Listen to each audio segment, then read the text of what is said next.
In this video, we will continue the chapter Elements of Weather and Condition.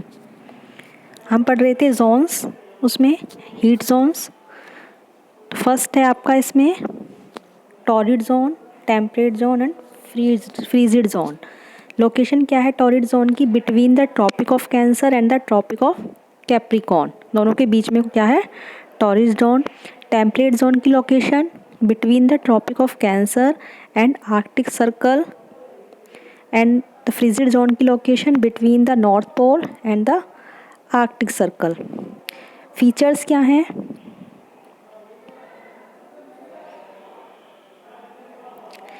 Features, sun rays fall vertically over this zone, vertically fall होती है इन पर sun rays. Receives maximum insolation and the hottest zone, सबसे गर्म है क्योंकि ठीक है. बीच इसमें क्या है? Receives moderate insolation, moderate temperature और neither very hot nor very cold. Last में receive slanting rays of the sun, receives minimum insolation and the coldest zone, सबसे ठंडा जोन होता है ये. ओके. अब है distance from the C.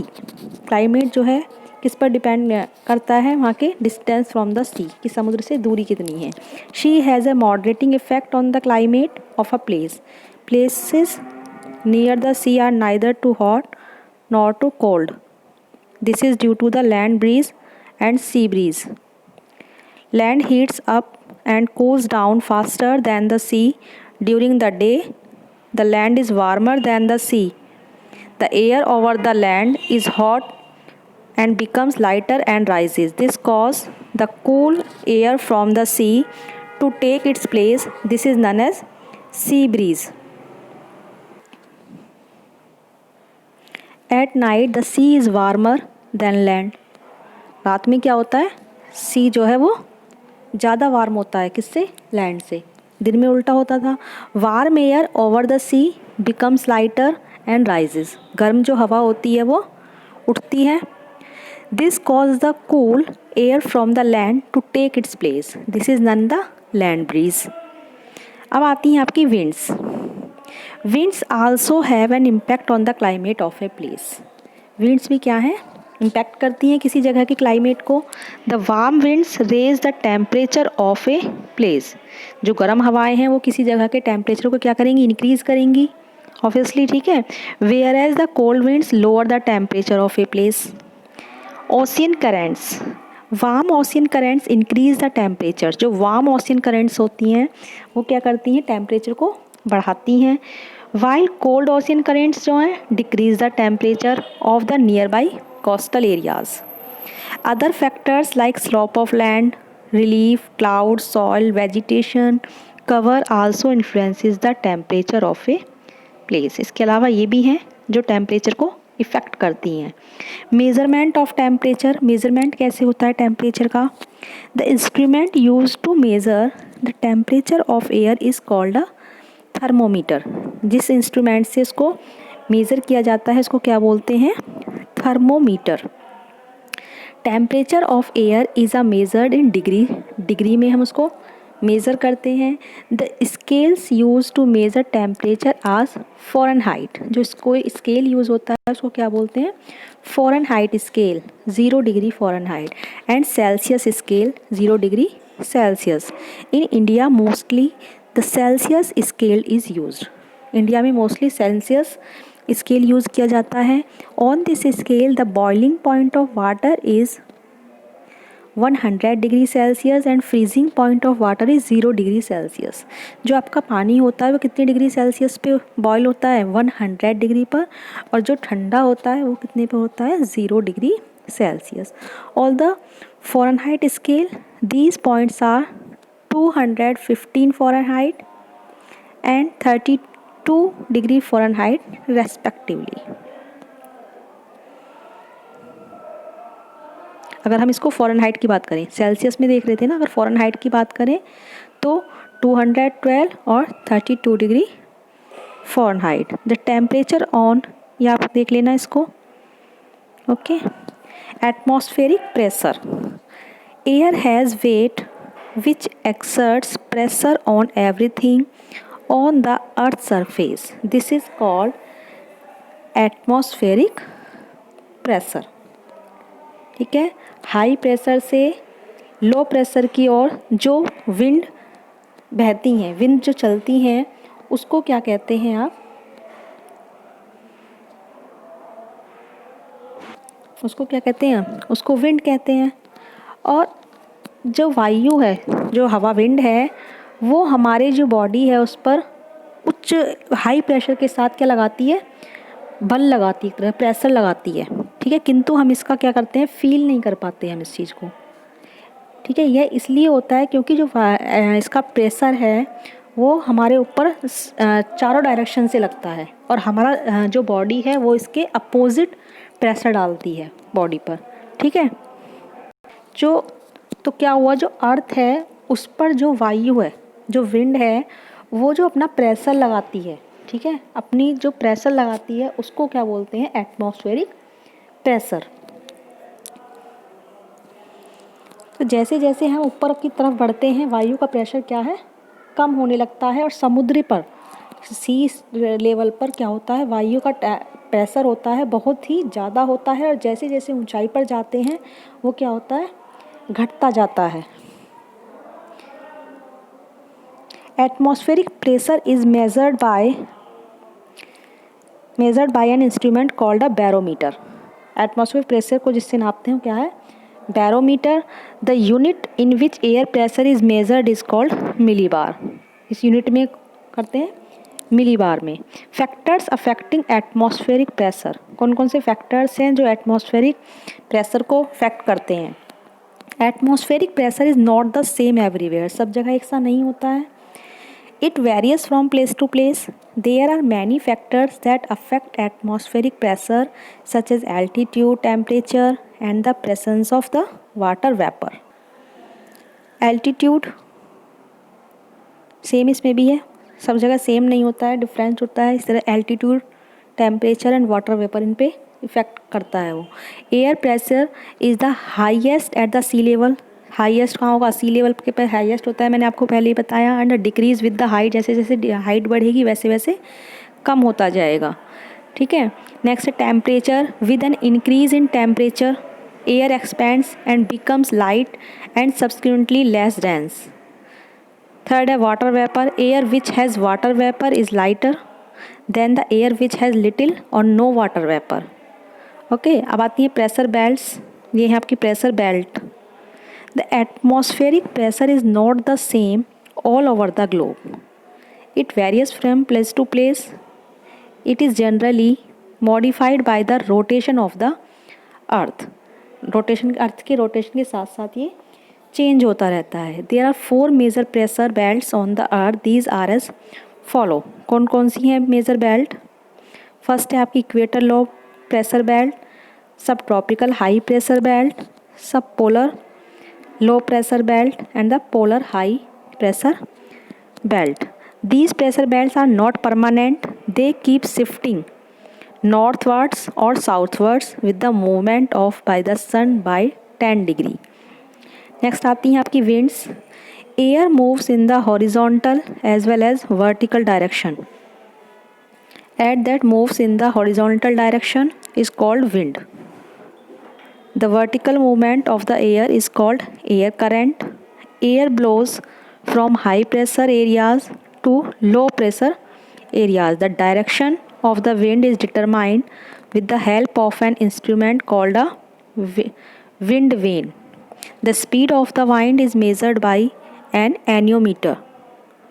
Winds can be broadly classified into 4 types: planetary winds, periodic winds, local winds and the variable winds. First of all, we will discuss about the planetary winds. What is the planetary winds? Planetary winds that blow constantly in a particular direction are called the planetary winds. They are also called prevailing or permanent wind. Next, trade wind. These winds blow from the subtropical high pressure belts to equatorial low pressure belts in both the hemisphere. They blow from the northeast in the northern hemisphere and from the southwest in the southern hemisphere. Next is westerlies. These winds blow from the subtropical high pressure belts to the subpolar low pressure belt in both the hemisphere. Last is the polar wind. These winds blow from the polar high pressure belt to the subpolar low pressure belt in both the hemisphere.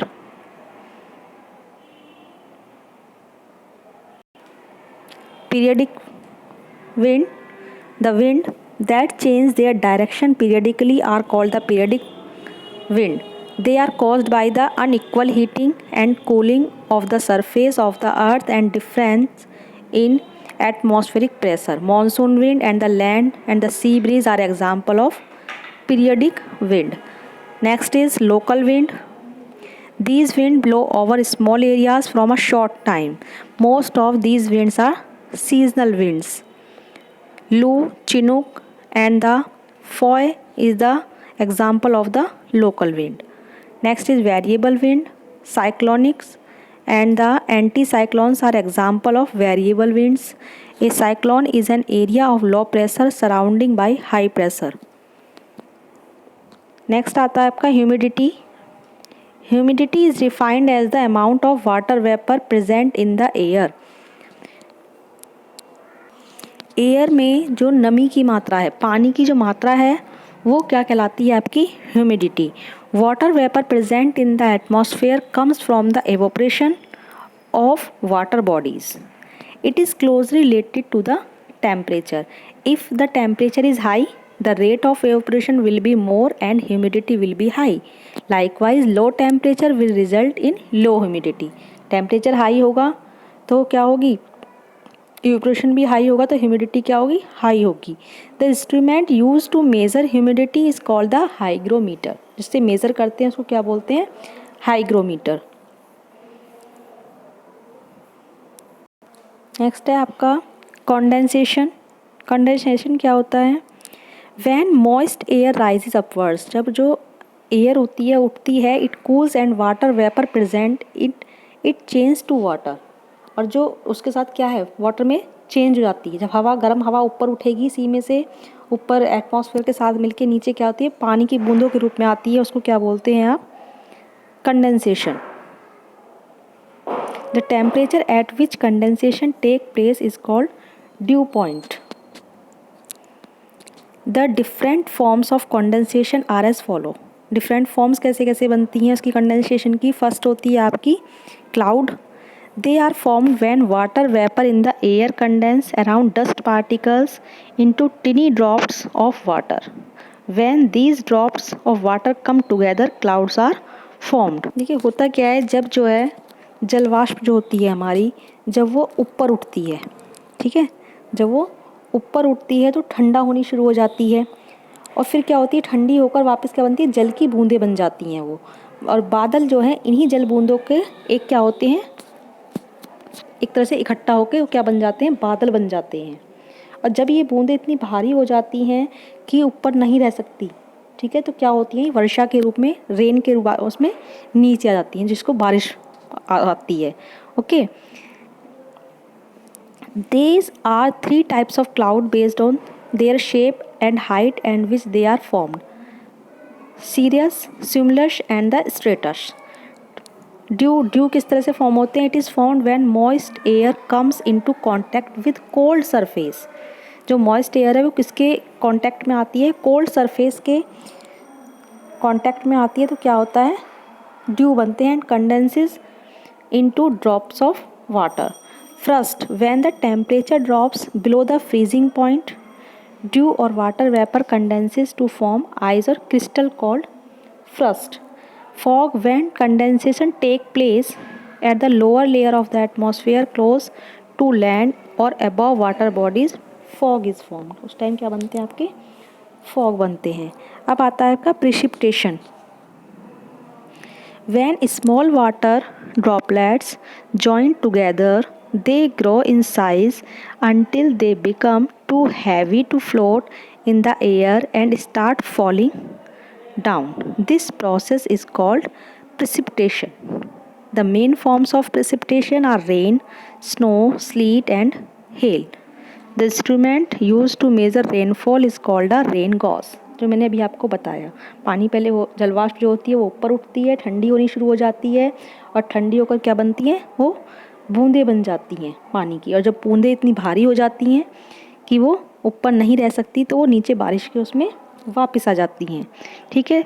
और इस instrument जो होता है rainfall को measure करने का, उसको क्या बोलते हैं आप, rain gauge.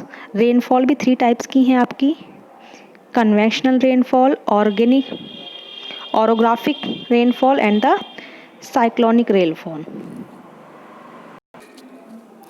Conventional rainfall. Air near the surface of the earth gets heated and rises in form of air current.